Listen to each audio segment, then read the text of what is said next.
Hello everyone, আজ আমি চলে এসেছি একটা নতুন রেসিপি নিয়ে। আর এটা হলো ছানার তরকারি।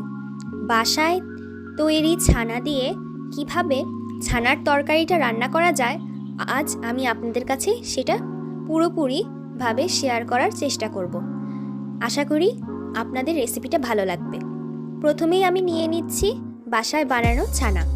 তারপর এটাকে ভালো মতো মাখিয়ে নিতে হবে, যতটুকু সম্ভব মিহি করার চেষ্টা করব। এবার দেব লবণ, হলুদের গুঁড়া, মরিচের গুঁড়া, ময়দা। এবার এটাকে আমি ভালো মতো আবার মাখিয়ে নেব, যাতে জিনিসটা পুরোপুরি সফট হয়ে যায়।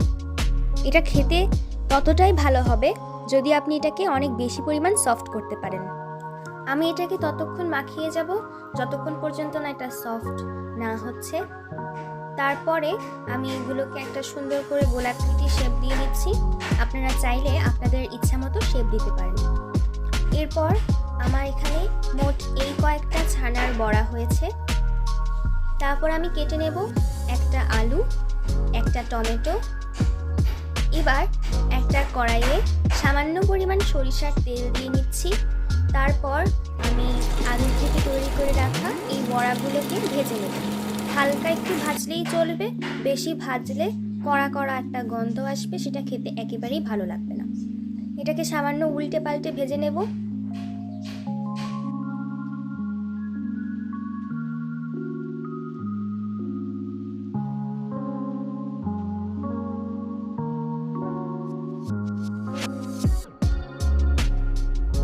দেখুন আমার ভাজা কিন্তু প্রায় শেষ। তো এখন আমি এগুলোকে তেল ঝরিয়ে একটা পাত্রে উঠিয়ে রাখব। এবার এই তেলের মধ্যেই আমি ফোড়ন দেব এলাচ, দারচিনি, তেজপাতা আর সাদা জিরা। তারপর এর মধ্যে আমি দিয়ে দেব কেটে রাখা আলু কুচিগুলো। এটাকে সামান্য পরিমাণ ভেজে নিতে হবে, হালকা হালকা করে ভেজে নিলেই হবে।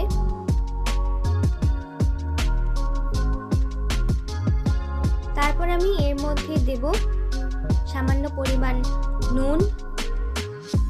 তারপর এটাকে আবার একটু নাড়িয়ে নেব।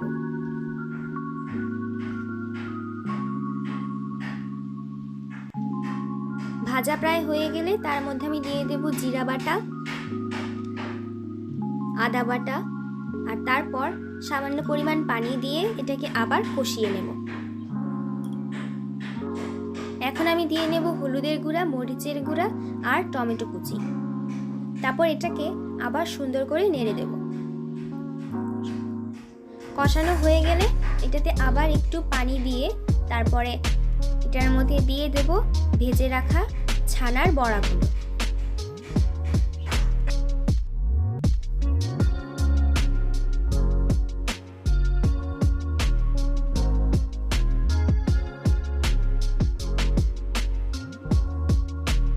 এখানে আমি আবার অ্যাড করব স্বাদ মতো লবণ। আমি এখানে দিয়ে নেব মরিচ, আর তারপর হয়ে গেলে এখানে দিয়ে দেব গরম মশলা আর চিলি। এই তো হয়ে গেল আমার এই মজাদার তরকারিটি। আপনাদের যদি আমার এই আজকের রেসিপিটি ভালো লেগে থাকে তাহলে অবশ্যই আমার ইউটিউব চ্যানেলটাকে সাবস্ক্রাইব করে দেবেন এবং পাশে থাকা বেল আইকনটিকে ক্লিক করে দেবেন। যদি আপনি ফেসবুক থেকে আমার ভিডিওটি দেখে থাকেন তাহলে কিন্তু অবশ্যই আমার চ্যানেলটিকে ফলো করে রাখবেন। আমার আজকের ভিডিওটি দেখার জন্য আপনাদের সবাইকে অনেক অনেক ধন্যবাদ। রান্নাটা কেমন হয়েছে অবশ্যই কমেন্ট করে জানাবেন। Thanks for watching, bye bye.